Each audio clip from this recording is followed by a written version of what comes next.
There are men laying down their lives. I got no right to do any less than them. I just finally know what I have to do.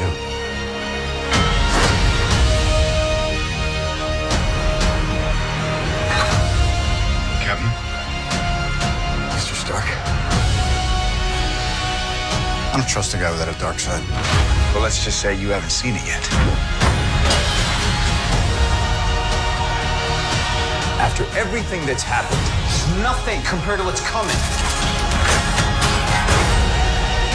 I just want to make sure we consider all our options. You know what's about to happen. You chose the wrong side. Sorry, Tommy, but he's my friend. So was I.